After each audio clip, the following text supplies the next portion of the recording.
नमस्कार। स्वागत है आपका सुनो कहानी में। अगला भाग सुनने से पूर्व मेरा आपसे अनुरोध है कि आप पहले के भाग जरूर सुन के आएं, उसके बाद ही अगला भाग सुने। तो चलिए कहानी में आगे की ओर चलते हैं। भाग 19। होरी की फसल सारी की सारी डांड की भेंट हो चुकी थी। बैसाख तो किसी तरह कटा, मगर जेठ लगते लगते घर में अनाज का एक दाना न रहा। 5-5 पेट खाने वाले और घर में अनाज नदारद। दोनों जून न मिले तो 1 जून तो मिलना ही चाहिए। भरपेट न मिले तो आधा पेट तो मिले। निराहार कोई कै दिन रह सकता है। उधार ले तो किससे? गांव के छोटे बड़े महाजनों से तो मुंह चुराना पड़ता था। मजूरी भी करे तो किसकी? जेठ में अपना ही काम ढेरों था। ऊख की सिंचाई लगी हुई थी, लेकिन खाली पेट मेहनत भी कैसे हो। सांझ हो गई थी। छोटा बच्चा रो रहा था। मां को भोजन न मिले तो दूध कहां से निकले। सोना परिस्थिति समझती थी, मगर रूपा क्या समझे। बार बार रोटी रोटी चिल्ला रही थी। रोटी रोटी। दिन भर तो कच्ची अमिया से जी बहला, मगर अब तो कोई ठोस चीज चाहिए। होरी दुलारी सहुआइन से अनाज उधार मांगने गया था, पर वो दुकान बंद करके पैंठ चली गई थी। मंगरू साह ने केवल इनकार ही न किया, लताड़ भी दी। उधार मांगने चले हैं, 3 साल से धेला सूद नहीं दिया, उस पर उधार दिया जाओ।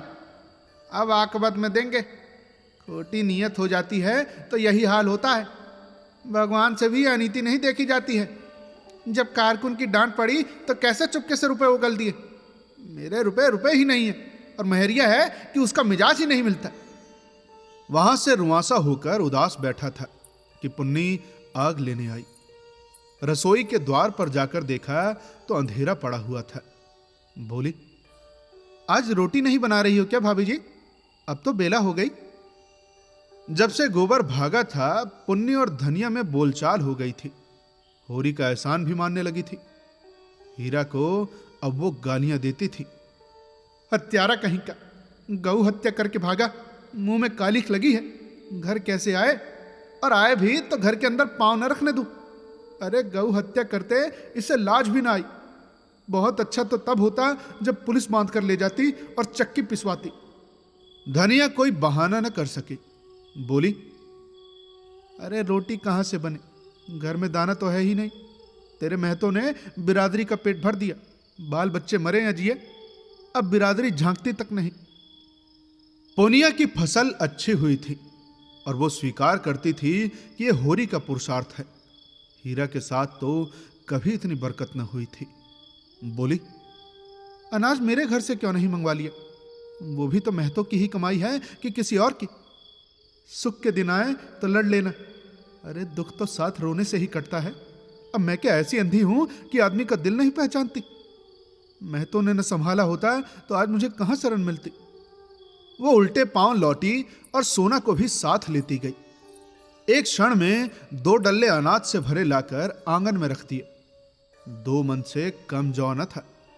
धनिया भी कुछ कहने न पाई थी कि वो फिर चल दी और एक क्षण में एक बड़ी सी टोकरी अरहर की दाल से भरी हुई लाकर रख दी और बोली, चलो मैं आग जलाई देती हूं। धनिया ने देखा तो जौ के ऊपर एक छोटी सी डलिया में 4-5 सेर आटा भी था। आज जीवन में वो पहली बार परास्त हुई। आंखों में प्रेम और कृतज्ञता के मोती भरकर बोली, अरे सबका सब उठा लाई कि घर में कुछ छोड़ा है? कहीं भागा जाता था? आंगन में बच्चा खटोले पर पड़ा रो रहा था। पुनिया उसे गोद में लेकर दुलारती हुई बोली, तुम्हारी दया से अभी बहुत है भाभी जी। 15 मन तो जौ हुआ है और 10 मन गेहूं, 5 मन मटर हुआ। अब तुमसे क्या छिपाना है? दोनों घरों का काम चल जाएगा और फिर 2-3 महीने में मकई हो जाएगी। आगे तो भगवान मालिक है। झुनिया ने आकर आंचल से छोटी सास के चरण छुए। पुनिया ने आशीष दिया। सोना आग जलाने चली। रूपा ने पानी के लिए कलसा उठाया। रुकी हुई गाड़ी चल निकली। जल में अवरोध के कारण जो चक्कर था, फैन था, शोर था, गति की तीव्रता थी, वह अवरोध के हट जाने से शांत मधुर ध्वनि के साथ सम, धीमी, एक रस धार में बहने लगा। पुनिया बोली, अरे महतो को डांट देने की ऐसी जल्दी क्या पड़ी थी? धनिया ने कहा, तो बिरादरी में सुरखरू कैसे होते? भाभी, बुरा ना मानो तो एक बात कहूं। अरे कह, बुरा क्यों मानूंगी? अच्छा जाने तो न कहूंगी, कहीं तुम बिगड़ने न लगो। कहती हूं कुछ न बोलूंगी। कह, तुम्हें जुनिया को घर में न रखना चाहिए था। तब क्या करती? वो डूब मरती थी उस समय। मेरे घर में रख देती, तब तो कोई कुछ न कहता। अरे ये तो तू आज कहती है, मगर उस दिन भेज देती तो तू झाड़ू लेकर दौड़ती। अच्छा, इतने खर्च में तो गोबर का ब्याह हो जाता। होनहार को कौन टाल सकता है पगली? अभी इतने से ही गला नहीं छूटा। भोला अब अपनी गाय के दाम मांग रहा है। तब तो गाय दी थी कि कहीं मेरी सगाई ठीक कर दो। अब कहता है मुझे सगाई नहीं करनी, मेरे रुपए दे दो। उसके दोनों बेटे लाठी लिए फिरते हैं। अब हमारे कौन बैठा है जो उससे लड़े? इस सत्यानाशी गाय ने आकर घर ही चौपट कर दिया। कुछ और बातें करके पुनिया आग लेकर चली गई। होरी सब कुछ देख रहा था। भीतर आकर बोला, पुनिया दिल की साफ है। होरी भी तो दिल का साफ था। धनिया ने अनाज तो रख लिया था, पर मन में लज्जित और अपमानित हो रही थी। ये दिनों का फेर है कि आज उसे ये नीचा देखना पड़ रहा। तू किसी का आसान नहीं मानती, यही तुझमें बुराई है। आसान क्यों मानो? अरे मेरा आदमी उसकी गृहस्थी के पीछे जान नहीं दे रहा है। फिर मैंने दान थोड़े ही लिया है, उसका एक एक दाना भर दूंगी। मगर पुनिया अपने जेठानी के मनोभाव समझकर भी होरी का एहसान चुकाती जाती थी। जब अनाज चुक जाता तो मंदुमन दे जाती। मगर जब चौमासा आ गया और वर्षा न हुई तो समस्या अत्यंत जटिल हो गई। सावन का महीना आ गया था और बगुले उठ रहे थे। कुओं का पानी भी सूख गया था और ऊख ताप से जल रही थी। नदी से थोड़ा थोड़ा पानी मिलता था, मगर उसके पीछे आए दिन लाठियां निकलती थी। यहां तक कि नदी ने भी जवाब दे दिया। जगह जगह चोरियां होने लगी, डाके पड़ने लगे। सारे प्रांत में हाहाकार मच गया। बारे कुशल हुई कि भादों में वर्षा हो गई और किसानों के प्राण हरे हुए। कितना उत्साह था उस दिन। प्यासी पृथ्वी जैसे अघाती ही न थी और प्यासे किसान ऐसे उछल रहे थे मानो पानी नहीं अशर्फियां बरस रही हों। बटोर लो, जितना चाहे उतना बटोरते बने। खेतों में जहां बगुले उठते थे वहां हल चलने लगे। बाल वृंद निकल निकल कर तालाबों और पोखरों और गहड़ियों का मुआयना कर रहे थे। ओहो, तालाब तो आधा भर गया और वहां से गड़हिया की तरफ दौड़े। मगर अब कितना ही पानी बरसे, ऊख तो विदा हो गई। एक एक हाथ की होके रह जाएगी। मक्का और ज्वार और कोदों से लगान थोड़े ही चुकेगा। अरे महाजन का पेट थोड़े ही भर जाएगा। गऊओं के लिए चारा हो गया और आदमी जी गया। जब माघ बीत गया और भोला के रुपए न मिले तो एक दिन वो झल्लाया हुआ होरी के घर आ धमका और बोला, अरे यही है तुम्हारा कौल? इसी मुंह से तुमने ऊख पेर कर मेरे रुपए देने का वादा किया था। अब तो ऊख पेर चुके, लाओ रुपए मेरे हाथ में। होरी जब अपने विपत्ति सुनाकर और सब तरह से चिरोरी करके हार गया और भोला द्वार से न हटा तो उसने झुंझला कर कहा, तो मैं तो इस बखत तो मेरे पास रुपए नहीं है, पर न मुझे कहीं उधार ही मिल सकता है। मैं कहां से लाऊं? दाने दाने की तंगी हो रही है। विश्वास ना हो तो घर में आकर देख लो, जो कुछ मिले उठा ले जाओ। भोला ने निर्मम भाव से कहा, अरे मैं तुम्हारे घर में क्यों तलाशी लेने जाऊं? और न मुझे इससे मतलब है कि तुम्हारे पास रुपए हैं या नहीं। तुमने ऊख पेर कर रुपए देने का कहा था, ऊख पेर चुके, अब रुपए मेरे हवाले करो। तो फिर जो कहो वो करूं, मैं क्या कहूं? मैं तो तुम ही पर छोड़ता हूं। तो फिर मैं तुम्हारे दोनों बैल खोल ले जाऊंगा। होरी ने उसकी ओर विस्मय भरी आंखों से देखा, मानो अपने कानों पर विश्वास न आया हो। फिर हतबुद्धि सा सिर झुकाकर रह गया। बोला, भोला क्या उसे भिखारी बनाकर छोड़ देना चाहते हैं?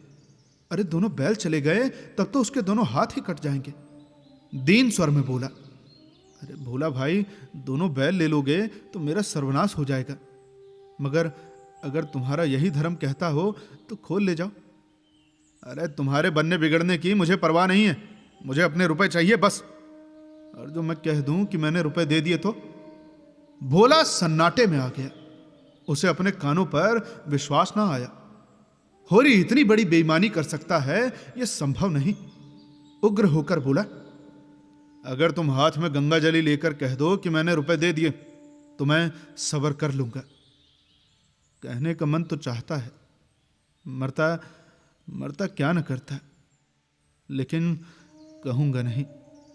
तुम कह ही नहीं सकते। हाँ भैया, मैं नहीं कह सकता, मैं तो हंसी कर रहा था। एक क्षण तक वो दुविधा में पड़ा रहा, फिर बोला, तुम मुझसे इतना बैर क्यों पाल रहे हो भोला भाई? झुनिया मेरे घर में आई तो मुझे कौन सा सरग मिल गया? अरे लड़का अलग हाथ से गया, 200 रुपया डांड अलग भरना पड़ा, मैं तो कहीं का न रहा, और फिर अब तुम भी मेरी जड़ खोद रहे हो। भगवान जानते हैं, मुझे बिल्कुल न मालूम था कि लौंडा क्या कर रहा है। मैं तो समझता था गाना सुनने जाता होगा। मुझे तो उस दिन पता चला जब आधी रात को झुनिया घर में आ गई। अरे उस वक्त मैं घर में न रखता तो सोचो कहां जाती, किसकी होकर रहती। झुनिया बरौठे के द्वार पर छिपी खड़ी ये बातें सुन रही थी। बाप को अब वो बाप नहीं, शत्रु समझती थी। डरी कहीं होरी बैलों को न दे दे। जाकर रूपा से बोली, रूपा, जाकर अम्मा को जल्दी से बुला ला, कहना बड़ा काम है, विलंब न करे। धनिया खेत में गोबर फेंकने गई थी। बहू का संदेश सुना तो आकर बोली, काहे बुलाया है बहू? मैं तो घबरा गई। काका को तुमने देखा है ना? हाँ देखा, कसाई की तरह द्वार पर बैठा हुआ है। मैं तो बोली भी नहीं। हमारे दोनों बैल मांग रहे हैं दादा से। धनिया के पेट की आंतें भीतर सिमट गईं। दोनों बैल मांग रहे हैं? हाँ, कहते हैं या तो हमारे रुपए दो या हम दोनों बैल खोल ले जाएंगे। तो तेरे दादा ने क्या कहा? उन्होंने कहा कि तुम्हारा धर्म कहता हो तो खोल ले जाओ। तो खोल ले जाए, लेकिन इसी द्वार पर आकर भीख न मांगे तो मेरे नाम पर थूक देना। अरे हमारे लहू से उसकी छाती जुड़ाती है तो जुड़ा ले। वो इसी तैश में बाहर आकर होरी से बोली, अरे मैं तो दोनों बैल मांग रहे हैं तो दे क्यों नहीं देते? उनका पेट भरे, हमारे तो भगवान मालिक है। अरे हमारे हाथ तो नहीं काट लेंगे? अब तक अपनी मजूरी करते थे, अब दूसरों की मजूरी करेंगे। अरे भगवान की मर्जी होगी तो फिर बैल बधिये हो जाएंगे, और मजूरी ही करते रहे तो कौन बुराई है। बूढ़े सूखे और पोत लगान का बोझ न रहेगा। अरे मैं न जानती थी कि हमारा बैरी है, नहीं गाय लेकर अपने सिर पर विपत्ति क्यों लेती। अरे उस निगोड़ी का पैर जिस दिन से आया, घर तहस नहस हो गया। भोला ने अब तक जिस शस्त्र को छिपा रखा था, अब उसे निकालने का अवसर आ गया। उसे विश्वास हो गया कि बैलों के सिवा इन सबों के पास कोई अवलंब नहीं है। बैलों को बचाने के लिए ये लोग सब कुछ करने को तैयार हो जाएंगे। अच्छे निशानेबाज की तरह मन को साध कर बोला, अगर तुम चाहते हो कि हमारी बेइज्जती हो और तुम चैन से बैठो तो ये ना होगा। तुम अपने 100-200 को रोते हो, यहां लाख रुपए की आबरू बिगड़ गई। तुम्हारी कुशल इसी में है कि जैसे झुनिया को घर में रखा था वैसे ही इसे घर से निकाल दो। फिर न हम बैल मांगेंगे और न गाय का दाम मांगेंगे। उसने हमारी नाक कटवाई है तो मैं भी उसे ठोकरे खाते देखना चाहता हूं। वो यहां रानी बनी बैठी रहे और हम मुंह में कालिख लगाए उसके नाम को रोते रहे, ये मैं देख नहीं सकता। वो मेरी बेटी है, मैंने उसे गोद में खिलाया है, और भगवान साखी है, मैंने उसे कभी बेटों से कम नहीं समझा। लेकिन आज उसे भीख मांगते और घुर पर दाने चुनते देखकर मेरी छाती शीतल हो जाएगी। जब बाप होकर मैंने अपना हृदय इतना कठोर बना लिया है तो सोचो मेरे दिल पर कितनी बड़ी चोट लगी होगी। इस मोहजली ने 7 पुस्त का नाम डुबो दिया और तुम उसे घर में रखे हुए हो। ये मेरी छाती पर मूंग दलना नहीं है तो और क्या है? धनिया ने जैसे पत्थर की लकीर खींचते हुए कहा, तो महतो मेरी भी सुन लो, जो बात तुम चाहते हो वो ना होगी, 100 जन्म ना होगी। झुनिया हमारी जान के साथ है, तुम बैल ही तो ले जाने को कहते हो, ले जाओ। अगर इससे तुम्हारी कटी हुई नाक जुड़ती है तो जोड़ लो, पुरखों की आबरू बचती हो तो बचा लो। झुनिया से बुराई जरूर हुई, लेकिन जिस दिन उसने मेरे घर में पांव रखा मैं झाड़ू लेकर मारने को उठी थी, लेकिन जब उसकी आंखों से झरझर आंसू बहने लगे तो मुझे उस पर दया आ गई। तुम अब बूढ़े हो गए महतो, पर आज भी तुम्हें सगाई की धुन सवार है, फिर वो तो अभी बच्चा है। भोला ने अपील भरी आंखों से होरी को देखा। अरे सुनते हो होरी इसकी बातें? अब मेरा दोस्त नहीं, मैं बिना बैल लिए यहां से न जाऊंगा। होरी ने दृढ़ता से कहा, ले जाओ। अरे फिर रोना मत कि मेरे बैल खोल ले गए। नहीं रोऊंगा।